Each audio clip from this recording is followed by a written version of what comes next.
Friends, news channel देखे आप सभी दर्शकों का बहुत बहुत स्वागत है। मैं हूं रमनदीप कौर। इस वक्त की बड़ी खबर आ रही है प्रयागराज से। क्या है पूरा मामला, देखने के लिए बने रहिए हमारे साथ। उत्तर प्रदेश के स्कूलों में अब यूपी बोर्ड की परीक्षाओं और सिलेबस से अब मुगल का इतिहास नहीं पढ़ाया जाएगा। मुगलों का इतिहास पढ़ाए जाने पर योगी सरकार ने बड़ा फैसला लिया है। जहां यूपी बोर्ड की कक्षा 12 से अब मुगल के चैप्टर को हटा दिया गया, जिस पे अब राजनीति भी गर्मा गई। जहां इतिहासकारों और युवाओं और समाज सेवियों में आक्रोश है। ऐसे में क्या कुछ कहना है इस पूरे मामले पर इतिहासकारों, समाज सेवी और युवाओं का, आइए दिखाते हैं। गलत है और ये जो है इतिहास के साथ छेड़छाड़ किया जा रहा है। क्या लगता है आपको कि ये जो है राजनीतिक जो है धार्मिक ध्रुवीकरण का देखिए, ये पूरी राजनीतिक का मुद्दा बना हुआ, पूरा राजनीतिक ध्रुवीकरण की इनकी साजिश है और मुगलों को इतिहास से मिटाया नहीं जाता, क्योंकि भारत को अगर कोई बनाया तो मुगलों ने बनाया है। सरकार को क्या राजनीतिक तौर पर कोई नुकसान होगा। ये क्या दिखाएंगे? ताजमहल किसने बनाया? ये लाल किला किसने बनाया? ये कुतुब मीनार किसने बनाया? हिंदुस्तान के अंदर तमाम चीज़ें जो बनी है मुगलों ने बनाया है, उसको क्या बताएंगे, क्या दिखाएंगे? हम इसको गलत मानते हैं। अगर इनको मिटाना चाहिए था तो अंग्रेज़ों का नाम जो भारत के अंदर लिखा हुआ है उसको क्यों नहीं मिटाते? क्या अंग्रेज़ों से इनको डर लगता है? इरशादुल्लाह। देखिए बंधुवर, बड़ा आसान है, बड़ा सरल है ना। अगर मुग़ल को हटा देंगे तो मान लीजिए अगर उन्हें राणा सांगा को, राणा प्रताप को ग्लोरीफाई करना है तो उन्होंने किसको हराया, किसके खिलाफ लड़े, ये तो बताना पड़ेगा ना किसके खिलाफ लड़े। और फिर हम क्या मुग़ल विरासत को भूल करके, आप मेरे कपड़ों को ही देख लीजिए, मैं पैजामा कुर्ता पहनता हूँ प्रायः, तो ये तो अगर सम्मिश्रित संस्कृति ना होती, ये ना आता, खान पान ना आता, पराठा ना आता, बिरयानी ना आती, तो इसको इस तरह से नकार देना सिरे से, ये मानव, देखिए इतिहास है क्या? इतिहास मानव के विकास का क्रमबद्ध अध्ययन है। अगर उस क्रमबद्ध अध्ययन में एक बड़े क्रम को आप हटा देंगे तो आप अध्ययन कैसे करेंगे? आप समझेंगे? ठीक है, इतिहास का पुनर्लेखन सदैव होता रहा है और होता रहता है, होना भी चाहिए, तो अपने हिसाब से आप करते रहिए। लेकिन आप 2 मिनट को ये सोचिए कि आप 15 अगस्त को जरा भी कोताही नहीं करते हैं, अपने राष्ट्र के गौरव का, स्वतंत्रता का उद्घोष लाल किले की प्राचीर से करते हैं। वो लाल किला बनवाया किसने? या फिर आप देख लीजिए अपने हुमायूं के मकबरे को, दिल्ली तक अगर गेस्ट रुक जा रहा है आपका स्टेट गेस्ट आके, तो हुमायूं का मकबरा दिखा दे रहे हैं, नहीं ले जा रहे हैं, आगरा में ताजमहल दिखा दे रहे हैं, इलाहाबाद में हम और आप दोनों रहते हैं, भले ही उसे आज आप प्रयागराज कह दिए, पातालपुरी का मंदिर जस का तस निकला, भले ही उसमें अकबर ने किला बनवा लिया हो जिसका वर्णन ह्यून सांग से लेकर अलबरूनी करते रहे। तो इसके मतलब वे खुद भी यहाँ की संस्कृति को बचा।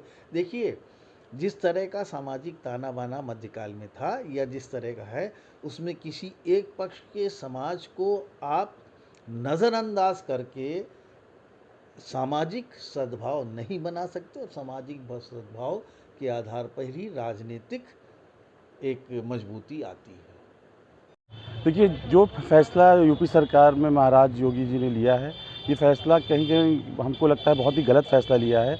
क्योंकि देखिए, मुग़ल साम्राज्य जो शासक रहे, इतिहास है, इतिहास को हमारे आने वाली नस्लों को और फ्यूचर में बच्चों को बताना और उससे अवगत कराना, ये सही तरीका होता है, ना कि निर्णय। ये बिल्कुल, इससे बिल्कुल साफ साफ दिखता है कि कहीं ना कहीं धार्मिक चीज़ों को लेकर के ये उसको कहीं ना कहीं हानि और हाथ पहुंचाना चाहते हैं। क्या लगता है सरकार को इससे नुकसान होगा? बिल्कुल अवश्य, इस बात से सरकार को बहुत ज़्यादा इसका नुकसान उसके ऊपर पड़ेगा, क्योंकि अब्दुल कलाम आज़ाद। उमेश पाल हत्याकांड से जुड़ी बड़ी खबर। अतीक के नौकर राकेश की निशानदेही पर बड़ा खुलासा। राकेश की निशानदेही पर पुलिस ने रजिस्टर किया बरामद। अतीक के छोटे बेटे का स्कूल का रजिस्टर में अतीक के बेटे का लिखा नाम, कक्षा 9 का रजिस्टर में लिखा है उमेश पाल हत्याकांड में शामिल शूटरों के नाम, आईफोन आईडी।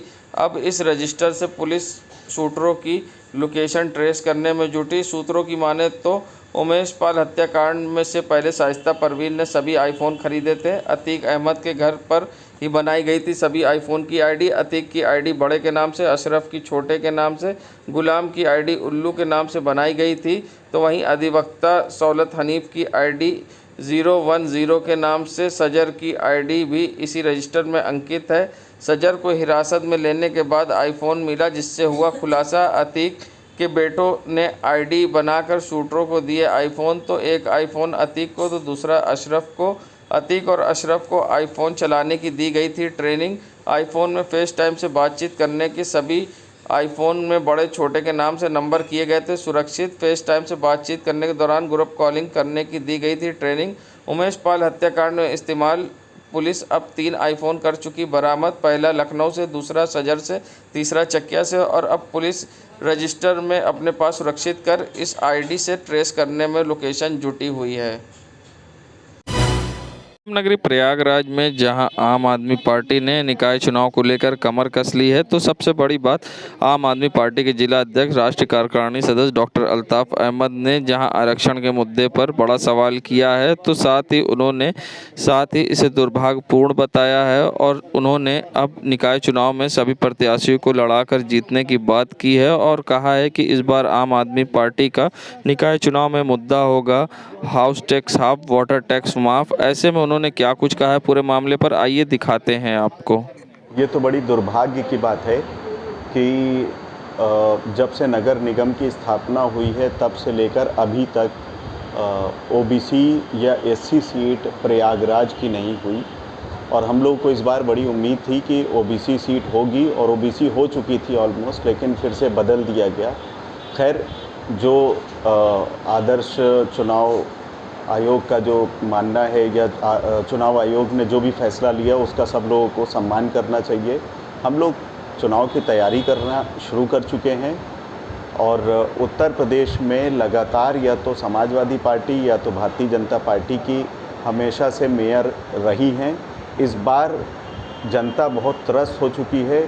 हम लोगों को पूरी उम्मीद है कि महापौर के लिए भी और सभासद के लिए भी तमाम लोग बदलाव चाहते हैं और हम लोगों को एक अच्छा मैंडेट मिलेगा। क्या मुद्दा होगा इस बार? मुद्दा अभी आम आदमी पार्टी ने एक बड़ा फैसला किया है, ऐलान किया है, जिसमें कि सांसद संजय सिंह जी ने प्रेस वार्ता करके बताया है कि अगर जहां पर भी आम आदमी पार्टी के मेयर या चेयरमैन जीते हैं वहां पर हम लोग हाउस टैक्स को हाफ कर देंगे और वाटर टैक्स को माफ़ कर देंगे। ये हमारी पहली घोषणा है। अभी बहुत सारे वाराणसी की ज्ञान भाभी परिसर से बरामद हुई कथित शिवलिंग कार्बन डेटिंग के जरिए साइंटिफिक सर्वे की मांग से जुड़ा मामला। हाईकोर्ट में आर्कियोलॉजिकल सर्वे ऑफ इंडिया की ओर से आज भी जवाब दाखिल नहीं किया गया।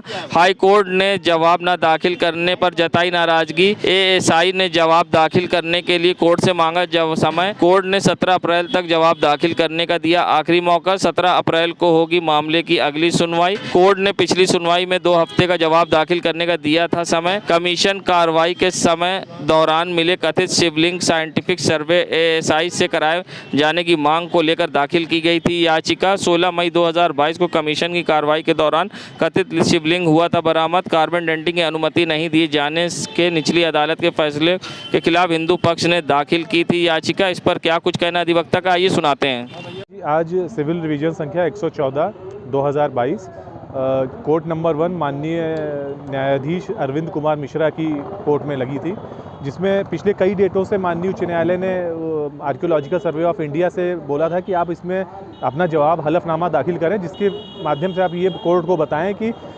कार्बन डेटिंग के लिए कौन कौन सी नई विधियां हैं जिससे बिना शिवलिंग को नुकसान पहुंचाए इसकी जांच की जाए, जिससे कि मुकदमे के लिए जो कि बहुत ज़रूरी था। और इस रिवीजन के माध्यम से हमने ये मांग की थी कि उसकी जांच कराई जाए। और आज भी कई बार जवाब का समय देने के बावजूद भी आज भी आर्कियोलॉजिकल सर्वे ऑफ इंडिया ने कोई जवाब नहीं दाखिल किया और उन्होंने फिर से 2 हफ्ते का समय मांगा था। माननीय उच्च न्यायालय ने इसमें नाराज़गी व्यक्त की और उनके प्रार्थना पे ये कहा कि आपको 17 तारीख तक का समय दिया जाता है, जिसमें आप जो है अपना जवाब जो भी है वो दाखिल करें, और अगर आप नहीं करते हैं तो फिर आगे ये गुणदोष के आधार पर माननीय न्यायालय अब स्वतः संज्ञान लेके ही अपने उससे विवेक से आदेश पारित करेगी। प्रभाष पांडे, याचिका अधिवक्ता हूँ।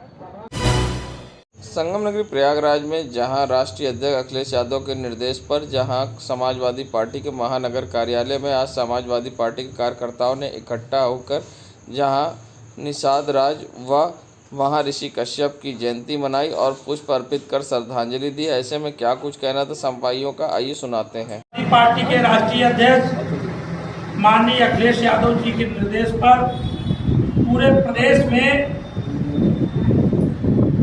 निषाद के वंशज निषाद राज की आज जयंती पूरे प्रदेश में और महर्षि कश्यप की जयंती पूरे प्रदेश में मनाई जा रही है।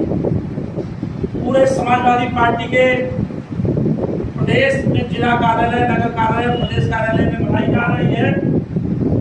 इसी के तहत आज महानगर कार्यालय लोकनाथ चौक पर संगम नगरी प्रयागराज के करेली क्षेत्र में जहां नगर निगम की लापरवाही के कारण नाले नालियों की सफाई न होने के कारण अब मच्छरों का प्रकोप बढ़ता जा रहा है और ऐसे में लोगों को सता रहा डेंगू का खतरा।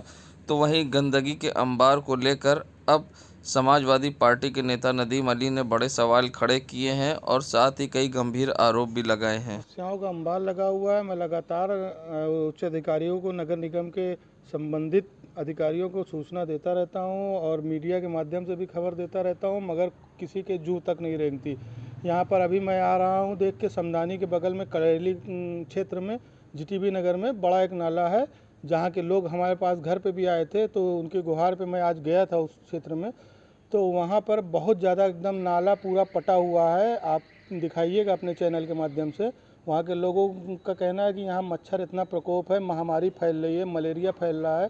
वहाँ ना नगर निगम कभी झांकने जा रहा है, ना कभी कोई छिड़काव करा रहा है, ना करेली विशेष एरिया में संबंधित छोटे बड़े नाले काफ़ी हैंगे, मैं गिना तो नहीं पाऊँगा, मगर इस एरिया में नगर निगम की कोई सफाई व्यवस्था एकदम केवल कागज़ पे बनी हुई है। ज़मीन पर उतर के नगर निगम वाले नाले की सफाई नहीं कर रहे हैं। अभी बरसात का मौसम आने वाला है और ये नाला एक घातक साबित होता है। इधर गड्ढा कॉलोनी, जफीर की पुलिया, ऐनुद्दीनपुर, इस एरिया में जो आबादी है कि कभी हज़ारों परिवार इस पानी में लगातार हर साल डूबते हैं और ज़रा सी 1 घंटे की बारिश में एकदम जलमग्न हो जाता है। आप लोग कई बार देख चुके हैं, 3-3, 4-4 फीट लोगों के घरों में पानी भर जाता है।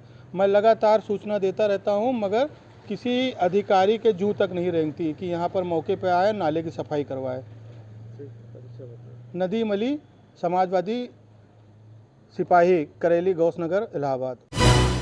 संगम नगरी प्रयागराज की नज़ारा है ट्रैफिक पुलिस लाइन चौराहे के पास का सड़कों का, जहां पर आप देख सकते हैं नियम कानून को ताक पर रखकर ऑटो चालक धज्जियां उड़ा रहे हैं और खुलेआम यातायात नियम का उल्लंघन कर रहे हैं। आप देख सकते हैं ऑटो पर पीछे लटक कर पुलिस कर्मियों के सामने ही किस तरह से ऑटो चालक सफ़र करते हैं, मगर इनको ना ही कोई रोकने वाला है ना टोकने वाला है। ट्रैफिक पुलिस लाइन चौराहे के पहले ही आप देख सकते हैं यहाँ पर किस तरह से ब्लड बैंक के सामने सड़कों पर ऑटो चालक पीछे लटक कर सफ़र करते हैं और जान जोखिम में डालकर इस तरह से सफ़र करते हैं, जिससे किसी समय बड़ी दुर्घटना हो सकती है और जान भी जा सकती है, मगर जिम्मेदारों की लापरवाही कहें या अनदेखा। आप देख सकते हैं यहाँ पर पुलिसकर्मी खड़े हैं और किस तरह से ऑटो पर लटक कर ये सफ़र करते हैं। ना ही इनको पुलिस का खौफ है, ना ही जान का खतरा, और नियम कानून की खुलेआम धज्जियाँ उड़ाई जाती हैं। और नज़ारा है ट्रैफिक पुलिस लाइन चौराहे का, जहाँ पर नियम कानून को ताक पर रख कर सफ़र कर रहे हैं ऑटो चालक।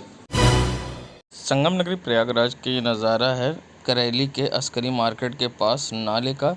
ये नाला सीधा यमुना नदी की ओर जाता है और मेन लाइन को जोड़ता है। बता दें शहर की कई नालियों से जुड़ा है ये नाला। यहाँ पर गंदगी का अंबार लगा है। सबसे बड़ी बात है गंदगी और नाले की सफाई ना होने के कारण मच्छरों का प्रकोप बढ़ता जा रहा है और साथ ही ऐसे में स्थानीय लोगों को परेशानी का सामना करना पड़ता है, मगर नगर निगम की लापरवाही कारण यहाँ नहीं होती है सफाई। ऐसे में क्या कहना है लोगों का, आइए दिखाते हैं आप। साल से समझ लीजिए कोई काम ही नहीं हो पा रहा है। आते बहुत लोग फोटो बनाते हैं, खींच के जाते हैं, लेकिन काम कोई नहीं आता भी है। नगर निगम का एक बार आया था, ऐसे ग्रुप में काम करें दिखाने के लिए, अब चले गया लेके काट रहा है। यहाँ पर देखिए पीछे भी पुल के नीचे से तो खंबा गया है, उन्हीं की वजह से पूरा नाला ये जाम हो रहा है। अगर वो खंबा हट जाए ना तो नाला का सफाई अपने आप चला जाए। नाले से नीचे लगा। देश दुनिया की खबरों के लिए world media times news channel को सब्सक्राइब करें।